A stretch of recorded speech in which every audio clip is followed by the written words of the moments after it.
আসসালামু আলাইকুম everyone and welcome back. আজকে ভিডিও শুরুর আগে কিছু কথা বলে নিই। আজকের ভিডিওতে অনেকগুলো টপিক কভার করা হয়েছে, তাই ভিডিওটি অনেক ডিটেলস হবে। তো আপনারা প্রত্যেক 10 মিনিট ভিডিও দেখার পর পজ করবেন এবং নিম্নপক্ষে 1 মিনিট বিরতি দেবেন, তারপর আবার 10 মিনিট দেখবেন, আবার 1 মিনিট বিরতি দেবেন, আবার 10 মিনিট দেখবেন, আবার 1 মিনিট বিরতি দেবেন। কারণ আজকের টপিকগুলোতে যে জিনিসগুলো আলোচনা করা হয়েছে, যে টপিকগুলো আলোচনা করা হয়েছে সেগুলো ছাড়া আসলে ফরেক্স সম্ভবই না। বলতে পারেন এগুলো হচ্ছে ফরেক্সের ভিত্তি। তাহলে সময় অপচয় না করে চলুন শুরু করি। আজকের টপিকের নাম হচ্ছে concept of pips bit topic can listen হবে। আজকের লেসনের নাম হচ্ছে concept of pips bid ask spread leverage margin and lot. তো অনেকগুলো টপিক, আর আপনাদের কাজ হবে যে প্রত্যেকটা টপিক মাথায় খুঁটিয়ে খুঁটিয়ে ঢোকানো। যেহেতু ফরেক্স মার্কেট একটি পৃথিবীর সবচেয়ে বড় মার্কেট, যেখানে ডেইলি 6 ট্রিলিয়নের বেশি ডলার লেনদেন করা হয়, তো সেখানে বিজনেস করতে হলে আপনাকে অবশ্যই নলেজের বেসিক নলেজ পাকাপোক্তভাবে মাথায় থাকতে হবে। আর আমি আপনাদের অত্যন্ত সহজ ভাষায় নিজের মতো করে নিজের ভাষায় বোঝাবো। তো আশা করি আপনারা প্রত্যেকেই বুঝবেন। হ্যাঁ, বুঝবেন, ঠিক আছে, সমস্যা নেই, কিন্তু আপনার মনে রাখতে হবে। তাহলে শুরু করি। আজকের প্রথম চ্যাপ্টারের নাম হচ্ছে হোয়াট ইজ পিপস। তো এই পিপসটা আসলে কি? তো স্ক্রিনে দেখতে পাচ্ছেন, আমি অবশ্য সংজ্ঞা দিয়েছি। এখানে বলতেছে যে পিপস হলো মুদ্রার মূল্যের ক্ষুদ্রতম পরিবর্তন পরিমাপের একক। এটি ট্রেডিংয়ের মুনাফা, ক্ষতি এবং খরচ নির্ধারণে গুরুত্বপূর্ণ ভূমিকা পালন করে। মানে কি? আমরা যে ফরেক্স মার্কেটে মুদ্রা নিয়ে লেনদেন করব, তো লেনদেনের তো একটা একক লাগবে। তো সে একক নির্ধারণ করেই তো আমাদের মূল্য নির্ধারণ করা হয়। তো এখানে ফরেক্স মার্কেটের একক হচ্ছে এই পিপস। আচ্ছা, এই পিপসটাকে আমরা একটু বিস্তারিতভাবে জানব, কারণ এটি অত্যন্ত ইম্পর্টেন্ট। আর পিপস দিয়েই আমাদের লাভ, ক্ষতি, প্রফিট, লস সব নির্ধারণ করা হয়। তো স্ক্রিনে দেখতে পাচ্ছেন যে একটি ইউরো ইউএস ডলারের চার্টের সবুজ বক্সের ভেতরে আপনারা একটি প্রাইস স্কেল দেখতে পাচ্ছেন। তো প্রাইস স্কেলটাকে বড় করলে এরকম দেখা যায়। দেখুন, এখানে প্রত্যেকটা প্রাইজের কয়টা ডিজিট আছে? 1টা 2টা 3টা 4টা 5টা 6টা ডিজিট আছে। তো 6টা ডিজিটের 6টারই মানে আছে। তো আমরা এই 6টার মানে দেখব এখন। তো এই 6টা ডিজিটের মানে দেখার আগে আমরা আরেকটা ডেফিনেশন দেখি। সেটা হচ্ছে পিপসের ডেফিনেশন আরেকটা। তো স্ক্রিনে দেখতে পাচ্ছেন, যদি ইউরো ইউএসডি মুদ্রা জোড়ার মূল্য 1.1000 থেকে 1.1001 এ যায়, তবে এটি 1 পিপস পরিবর্তন। তাহলে যদি আমরা 1.1001 মাইনাস 1.1000 করি, তাহলে ফলাফল দাঁড়ায় 0.0001। এই 0.0001ই হলো ওই পরিবর্তনের পার্থক্য। তাহলে পরিবর্তনের পার্থক্য কি? পরিবর্তনের পার্থক্য হচ্ছে 1 পিপস। তাহলে আমরা বলতে পারি 1 পিপস ইকুয়াল টু 0.0001। এভাবে আমরা আরও বলতে পারি 2 pips equal to 0.0002, 10 pips equal to 0.0010, 100 pips equal to 0.0100, 1000 pips equal to 0.1000, 10,000 pips equal to 1.0000। তো আমরা যদি আবার আমাদের প্রাইস স্কেল টেবলে আসি, তাহলে আমরা এখানে দেখছি যে কত 6টি, এখানে 6টি ডিজিট আছে। 6টি ডিজিট এর প্রত্যেকটারই মান আমরা জানব। তো আমরা 1 pips এগুলো দেখেছি যে 0.0001, তাহলে তো সেখানে দশমিকের পর আমরা 4টা সংখ্যা দেখেছি, কিন্তু এখানে 5টা সংখ্যা কি করতেছে, তো সেটার জন্য আমরা এই ফটোটায় আমরা এখন এটার বিশ্লেষণ জানব। তো এখানে একটি কারেন্সি পেয়ারের প্রাইস ভ্যালু দেওয়া আছে 1.11515। তো আমরা যদি 5 নাম্বার ডিজিটটাকে দেখি, তো এটা ছোট করে লেখা আছে, তো এটাকে বলে পিপেটস। তো ফরেক্স মার্কেটে হিসাব করা হয় পিপস দ্বারা।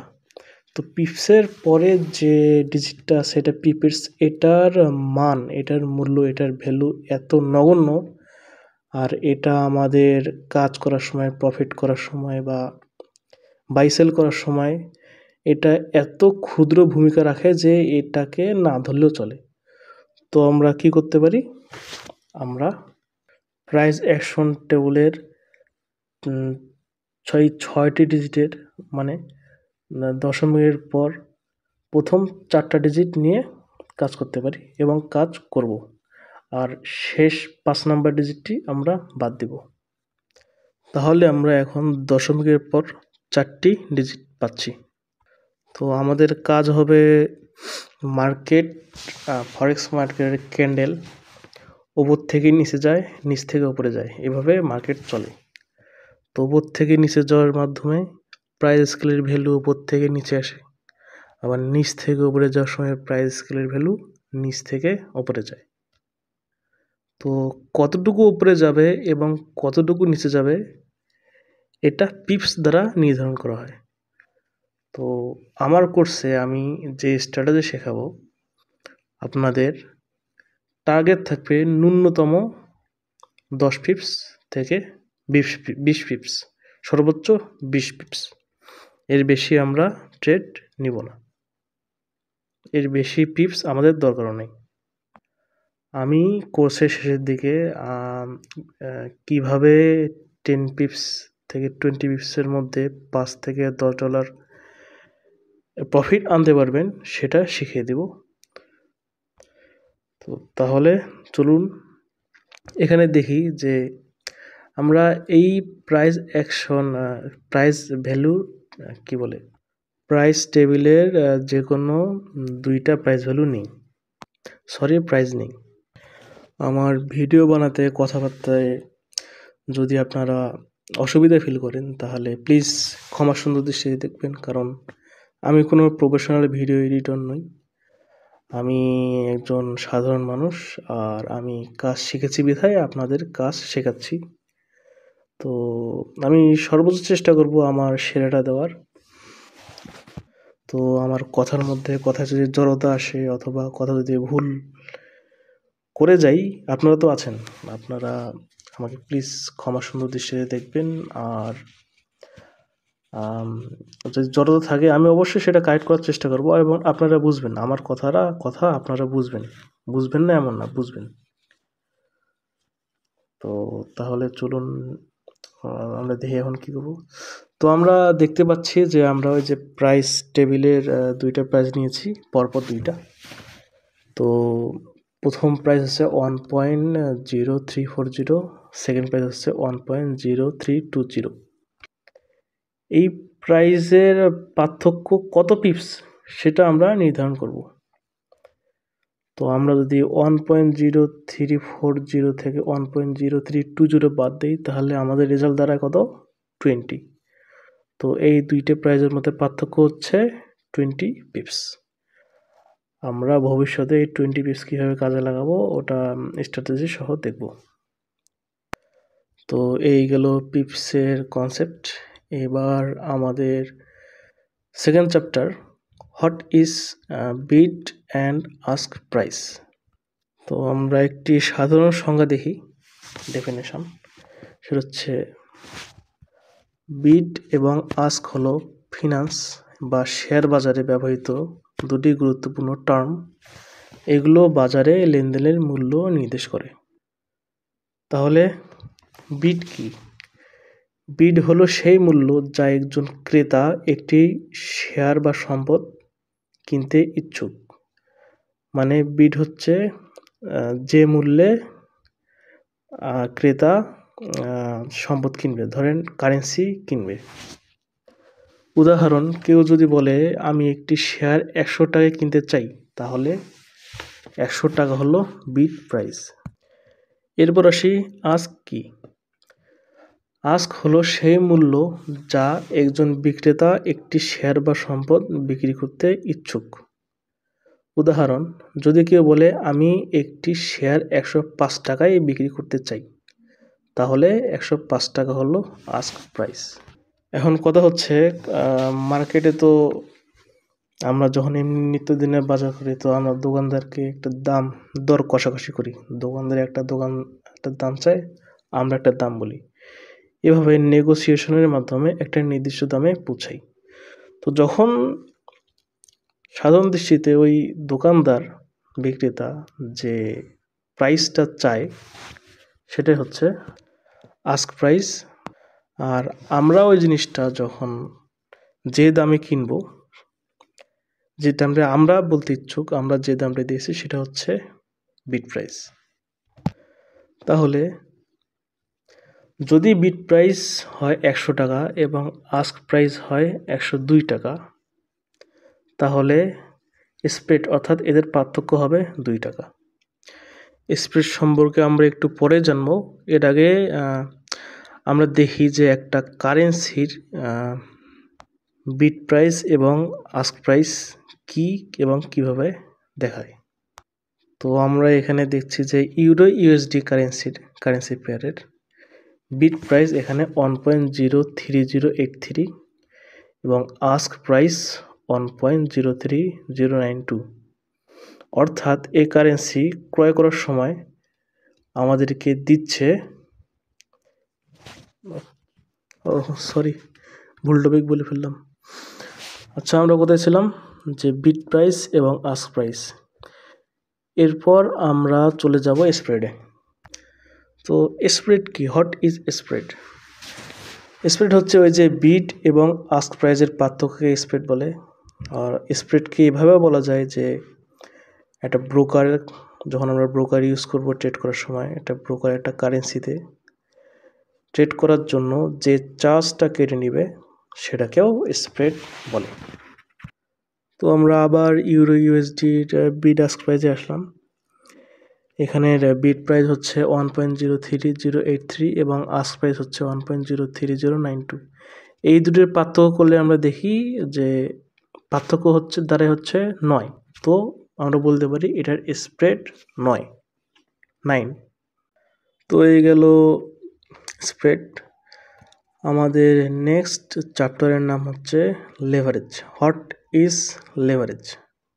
তো আমরা লেভারেজের ডেফিনেশন দেখতে পাচ্ছি যে লেভারেজ ফরেক্স ট্রেডিংয়ে একটি গুরুত্বপূর্ণ ধারণা, যা ট্রেডারদের নিজেদের মূলধনের চেয়ে বড় পরিমাণ অর্থ দিয়ে লেনদেন করার সুযোগ দেয়। এটি মূলত একটি ঋণ যা ব্রোকার ট্রেডারদের প্রদান করে, যাতে তারা বড় পজিশন নিতে পারে এবং লাভের সম্ভাবনা বাড়াতে পারে। তো সিম্পল ভাষায় বলি, আমরা যে ট্রেড করব ফরেক্স মার্কেটে, এটা তো বিশাল একটা মার্কেট। এখানে কোটি কোটি ডলারের ট্রেড হয়। তো নর্মালি $10, $20, এমনকি $100 পর্যন্ত ওই মার্কেটের কাছে কিছুই না। তো এত ন্যূনতম টাকা দিয়ে আসলে ট্রেড হয় না, বাস্তব কথা। কিন্তু ব্রোকার আমাদের একটা সুবিধা দেয়, কি জানেন? সেটা হচ্ছে লেভারেজ। লেভারেজ কি করে? আমাদের এই যে টাকাটা আছে সেটাকে 10 গুণ, 20 গুণ, 30 গুণ, 100 গুণ, 500 গুণ, 1000 গুণ, এমনকি কোনো কোনো ব্রোকার 2000 গুণ পর্যন্ত বাড়ায় দেয়।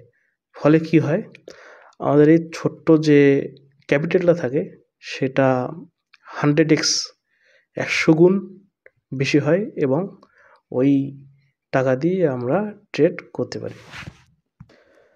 তো আমরা যদি স্ক্রিনে দেখি যে দেখা যাচ্ছে যে লেভারেজ এর কাজ ফরেক্সে কি? ফরেক্স মার্কেট অনেক বড়, কিন্তু এর মূল্য ওঠানামা সাধারণত ছোট হয়। লেভারেজ ব্যবহারের মাধ্যমে ট্রেডাররা এই ছোট মুভমেন্ট থেকে লাভবান হতে পারবে।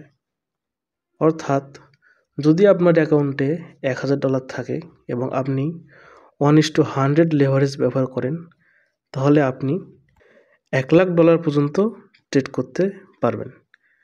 এর অর্থ আপনি নিজের $1 দিয়ে $100 মূল্যমানের মুদ্রা কিনতে বা বিক্রি করতে পারবেন। তো বিভিন্ন ব্রোকার বিভিন্ন মাত্রার লেভারেজ অফার করে।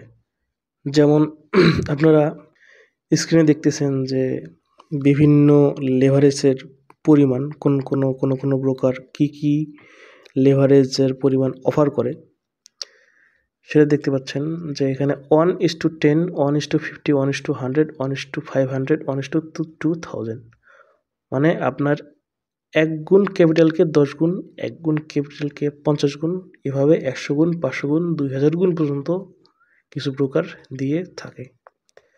তো আমরা যদি বাংলাদেশের জনপ্রিয় ব্রোকার এক্সনেস এর লেভারেজ দেখি, ওই ব্রোকার কি লেভারেজ আমাদের দিয়ে থাকে, তো দেখা যাচ্ছে যে 1:2, 20, 50, 100, 200, 400, 500 থেকে 2000 পর্যন্ত এবং আনলিমিটেড।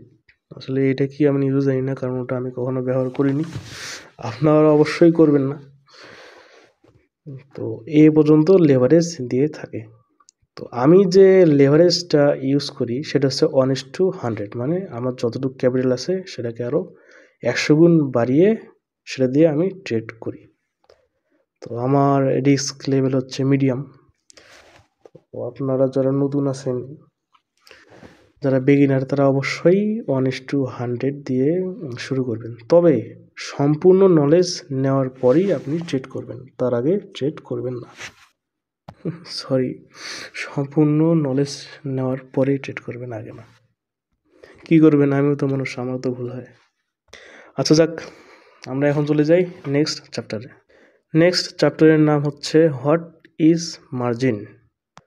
তো মার্জিন ফরেক্স ট্রেডিংয়ে আপনার বিনিয়োগের সেই অংশ যা একটি ট্রেড ওপেন করতে বা ধরে রাখতে ব্রোকারের কাছে নিরাপত্তা আমানত হিসেবে রাখতে হয়। এটি বড় ট্রেডের সুযোগ দেয়, তবে ঝুঁকিও বহন করে। তো মার্জিনকে 4 ভাগে ভাগ করা যায়। প্রথম হচ্ছে ইনিশিয়াল মার্জিন, প্রাথমিক মার্জিন, একটি ট্রেড শুরু করার জন্য প্রয়োজনীয় অর্থ। সেকেন্ড, মেইনটেনেন্স মার্জিন, রক্ষণাবেক্ষণ মার্জিন, ট্রেড চালিয়ে যাওয়ার জন্য অ্যাকাউন্টে থাকা ন্যূনতম অর্থ। থার্ড, ফ্রি মার্জিন, আপনার অ্যাকাউন্টে থাকা অবশিষ্ট অর্থ যা নতুন ট্রেড করার জন্য ব্যবহার করা যায়। ফোর্থ, ইউজড মার্জিন, বর্তমানে খোলা ট্রেডগুলোর জন্য বরাদ্দ করা অর্থ। এটি আসলে 4 নম্বরটা 3 নম্বরে হবে, 3 নম্বরটা 4 নম্বরে হবে, তাহলে আপনাদের বুঝতে সুবিধা হতো। যাই হোক, কিছু করার নেই। মার্জিনের সুবিধাও আছে আবার ঝুঁকিও আছে। তো মার্জিনের সুবিধা কি? বড় লেনদেনের সুযোগ, কম অর্থ ব্যবহার করেও বড় ট্রেড করা যায়। সেকেন্ড, লেভারেজ সুবিধা, কম মূলধন দিয়ে লাভের সম্ভাবনা বাড়ানো যায়। তারপর মার্জিনের ঝুঁকি হচ্ছে বড় ক্ষতির সম্ভাবনা, লেভারেজ ব্যবহার কারণে ক্ষতির পরিমাণও বাড়ে। দুই, মার্জিন কলের ঝুঁকি, আপনার অ্যাকাউন্টে ব্যালেন্স যদি কমে যায় ট্রেড বন্ধ হতে পারে। এখানে আমি লেভারেজ সম্পর্কে একটা কথা বলতে ভুলে গেছি, সেটি হচ্ছে আপনার যখন লেভারেজ নেবেন তো আপনার মূল্য, আপনার ক্যাপিটাল 100x বেড়ে যাবে এবং সেটা দিয়ে আপনি ট্রেড করবেন। তবে যদি লস হয়, ওই যে 100x যে মানিটা আছে ওটা থেকে আপনার লস হবে। তবে যেরকম আপনি লেভারেজ চয়েস করবেন, যে যত গুণ চয়েস করবেন ঠিক সে পরিমাণে সে গুণে আপনার লসও হবে। তো এটা আর কি লেভারেজের একটা ঝুঁকি। চলুন মার্জিনে আর কী কী আছে সেখানেই। ধরুন সাপোজ এটা আমার অ্যাকাউন্টে ব্যালেন্স আছে $191.50। আমার ফ্রি মার্জিন আছে 191.50। মানে কি, আমি এই 191.50 মার্জিন দিয়ে ট্রেড করতে পারবো। আমি যখন এই ট্রেড নিব তখন আমার মার্জিন কমে যাবে। কত কমে যাবে? হয়তো বা 50, 60, 30, এটা লট সাইজের ওপর নির্ভর করে। তো এই গেল মার্জিন। এখন আমাদের নেক্সট চ্যাপ্টার আসি। নেক্সট চ্যাপ্টার হচ্ছে হোয়াট ইজ লট। তো লট ফরেক্স ট্রেডিংয়ে একটি স্ট্যান্ডার্ড পরিমাপ ইউনিট, যা নির্দেশ করে আপনি কত পরিমাণ মুদ্রা কিনছেন বা বিক্রি করছেন। এটি মূলত লেনদেনের আকার বা পরিমাণ বোঝায়। ফরেক্সে ট্রেডিং লট কয়েকটি ভাবে বিভক্ত, যেমন স্ট্যান্ডার্ড লট, মিনি লট, মাইক্রো লট এবং ন্যানো লট। তো লট কে বিস্তারিতভাবে বোঝার আগে আমরা একটু কারেন্সি পেয়ারের দিকে চলে যাই। তো একটি কারেন্সি পেয়ারে দুইটি কারেন্সি থাকে, যেমন আমরা স্ক্রিনে দেখতে পাচ্ছি একটি কারেন্সি হচ্ছে ইউরো ইউএসডি। তো এখানে প্রথম যে কারেন্সি আছে তাকে বলে বেস কারেন্সি, এবং যে সেকেন্ড কারেন্সি আছে সেটাকে বলে কোড কারেন্সি। তো বেস কারেন্সি, কোড কারেন্সি কি? বেস কারেন্সি মুদ্রা জোড়ার প্রথম মুদ্রা যা আপনি কিনছেন বা বিক্রি করছেন, তাই হচ্ছে বেস কারেন্সি। কোড কারেন্সি মুদ্রা জোড়ার দ্বিতীয় মুদ্রা যা দিয়ে বেস কারেন্সির মূল্য প্রকাশ করা হয়। এটা বুঝেন ভালো করে। একটু উদাহরণ দিয়ে বুঝাই, যে সাপোজ ইউরো ইউএসডির প্রাইস 1.1000, যা একটি প্রাইস। আপনারা কি বলে ওটাকে, প্রাইস টেবলে বিভিন্ন প্রাইস দেখেছেন, তো এইটাই মনে করেন একটা প্রাইস। এখানে ইউরো হলো বেস কারেন্সি, কারণ এটা ফার্স্ট কারেন্সি, আর ইউএসডি হলো কোড কারেন্সি, কারণ এটা সেকেন্ড কারেন্সি। এর মানে কি, 1 ইউরো কিনতে $1.10 মার্কিন প্রয়োজন। বুঝেন? এই যে ইউরো ইউএসডির যে কারেন্সি পেয়ারটা আছে, এটার যে আমরা কিনবো বা ট্রেড করার সময় কিনবো বা বিক্রি করব, সেটা বাই করার সময়, কেনার সময় 1 ইউরো কিনতে আমাদের লাগবে $1.10 মার্কিন। এভাবে প্রত্যেকটা কারেন্সি কিনতে বেস কারেন্সি কোড কারেন্সির উপর ডিপেন্ড করে। আচ্ছা, একটা কথা মনে পড়ে গেল, যে আমরা দেখেছি যে পিপ নির্ধারণ করা হয়, 1 পিপ সমান 0.0001। তো ব্যতিক্রম কিছু কারেন্সি আছে যেখানে দশমিকের পর 2টি ডিজিট নিয়েই পিপস নির্ধারণ করা হয়, যেমন জেপিওয়াই। যেসব কারেন্সি জেপিওয়াইয়ের সাথে পেয়ার হয়েছে সেসব কারেন্সি আপনার 0.01 দ্বারা 1 পিপস নির্ধারণ করা হয়। তো যেহেতু আমরা জেপিওয়াই কারেন্সিতে ট্রেড করব না, তো একটা এক্সট্রা নলেজ দিলাম আর কি। সো আমরা আমাদের চ্যাপ্টারে ব্যাক করি। সো আমরা দেখেছি যে লট সাইজ, লট 4 প্রকার। এটা হচ্ছে স্ট্যান্ডার্ড লট, মিনি লট, মাইক্রো লট, ন্যানো লট। তো স্ট্যান্ডার্ড লট কি? স্ট্যান্ডার্ড লটে কত একক, দশক, শতক, হাজার, লক্ষ 1,00,000 ইউনিট থাকে। আর এটি সর্বোচ্চ লট সাইজ। বড় বড় ট্রেডাররা এই স্ট্যান্ডার্ড লট সাইজ ব্যবহার করে। এরপর আসলো মিনি লট। মিনি লটের ইউনিট সাইজ কত? 10,000। স্ট্যান্ডার্ড লটের 10 ভাগের 1 ভাগ, মাঝারি পরিমাণ ট্রেডের জন্য। এগুলো সাধারণত রিটেইলার্সরা এই লট ব্যবহার করে, বড় বড় রিটেইলার্সরা।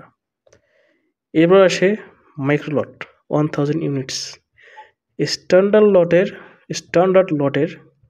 100 ভাগের 1 ভাগ, নতুন ট্রেডারদের জন্য উপযুক্ত, অর্থাৎ যারা বিগিনার্স তাদের জন্যে, যারা আপনার ট্রেড শুরু করবেন।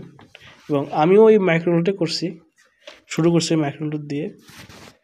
তো আপনারা কি করবেন? এই মাইক্রো লট ইউজ করবেন অলওয়েজ। আমাদের জন্যে এই মাইক্রো লট বেস্ট। তো আমি আমার কোর্সের শেষের দিকে একটা ম্যাথমেটিক্যাল কিছু ক্যালকুলেশনস দিব, যার মাধ্যমে আপনারা মাইক্রো লটকে কীভাবে মিনি লট করা যায় এবং সেখান থেকে ট্রেড নেওয়া যায় সেটা আপনাদের শেখাবো। তো চলুন লট সম্পর্কে আর একটু বিস্তারিত জানি। স্ট্যান্ডার্ড লট এক standard lot equal to 1,00,000 unit base currency. উদাহরণ, আপনি যদি এক স্ট্যান্ডার্ড লটে ইউরো ট্রেড করেন তবে আপনি 1,00,000 ইউরো ট্রেড করছেন। এরপর এক মিনি লট ইকুয়াল 10,000 ইউনিট বেস কারেন্সি। এটি স্ট্যান্ডার্ড লটের 10 ভাগের 1 অংশ। এরপর মাইক্রো লট, এক micro lot equal to 1000 unit base currency. এটি স্ট্যান্ডার্ড লটের 100 ভাগের 1 অংশ। এরপর আসলো ন্যানো লট, এক nano lot equal to 100 unit base currency. এটি খুব ছোট লট সাইজ এবং নবাগত ট্রেডারদের জন্য উপযুক্ত। মানে কি, এটা আসলে যারা ডেমো প্র্যাকটিস না করে আর রিয়েল টাকায় প্র্যাকটিস করতে পছন্দ করি তাদের জন্য ন্যানো লট বেস্ট। তখন আপনাদের রিয়েল মানি দিয়ে ট্রেড করলে সুবিধা হবে কি, আপনার যে সাইকোলজি আছে এটা খুব সহজে ভালো বিল্ড আপ হবে। তো যাদের টাকা পয়সা খরচ করতে কোনো দ্বিধাবোধ নেই তারা অবশ্যই ন্যানো লট দিয়ে স্ট্র্যাটেজি প্র্যাকটিস করবেন। তো এরপর আসি পিপ ভ্যালু এবং লটের সম্পর্ক। তো আপনারা চার্টে দেখতে পাচ্ছেন যে প্রথমে আসি স্ট্যান্ডার্ড লট। এটার আমরা দেখেছি ইউনিট সাইজ কত, 1,00,000। তো পিপ ভ্যালু অর্থাৎ প্রতি পিপে মুনাফা বা ক্ষতি। এখানে আমরা যেহেতু দেখেছি যে 1 পিপ ইকুয়াল টু কি 0.0001, আর এখানে পিপ আর লটের মধ্যে সম্পর্ক পিপ ভ্যালু হচ্ছে 1 পিপ ইকুয়াল টু $10। সেটা কোথায়, কখন? স্ট্যান্ডার্ড লটে। আর এটা ইউএসডি দ্বারা পরিমাপ করা হয়। তো আমরা যেহেতু ইউএসডি ডলারই আপনার ডিপোজিট উইথড্র করি, আর পুরো বিশ্বে ইউএসডি দিয়েই আপনার কারেন্সি প্রফিট লাভ সব নির্ধারণ করা হয়। তো তাই আমরা ইউএসডি দ্বারা আর কি পিপ ভ্যালু নির্ধারণ করব। এরপর আসি মিনি লট, এটা হচ্ছে 10,000 ইউনিটস। এখানে 1 পিপ ইকুয়াল টু $1। এরপর মাইক্রো লট 1000 ইউনিটস। এখানে 1 পিপ ইকুয়াল টু $0.10। এবং ন্যানো লট 100 ইউনিটস। এখানে 1 পিপ ইকুয়াল টু $0.01। সো গাইজ, আজকে আপনাদের অনেক কিছুই বললাম, আর আমার প্রত্যেকটা কথাই মূল্যবান। আপনারা প্রত্যেক 10 মিনিট পর পজ করবেন ভিডিও, তারপর ব্রেক নেবেন, তারপর আবার দেখবেন এবং চেষ্টা করবেন মুখস্থ করার, মনে রাখার, কারণ এইগুলো আমরা ভবিষ্যতে প্র্যাকটিক্যালি দেখব। যদি মুখস্থ না হয় সমস্যা নাই, আমরা ভবিষ্যতে প্র্যাকটিক্যালি যখন দেখব তখন মাথায় ভালোভাবে গেঁথে যাবে। এখন আপনাদের কাজ হবে ধারণা নিয়ে রাখা। তবে আমি প্রেফার করব মুখস্থ করতেই, কারণ এগুলো আসলে বেসিক নলেজ, এবিসিডি ভিত্তি। এগুলো ছাড়া ফরেক্স অচলই বলা চলে। সো গাইস, দেখা হবে নেক্সট ভিডিওতে। আমি তো বলেছি আপনাদের যে একটা ভিডিও দেওয়ার পর কমপক্ষে একদিন বিরতি দিবেন, অবশ্যই বিরতি দিবেন। এবং সবাইকে নেক্সট ভিডিও দেখার আমন্ত্রণ জানালাম। সো বাই বাই, আসসালামু আলাইকুম, টাটা।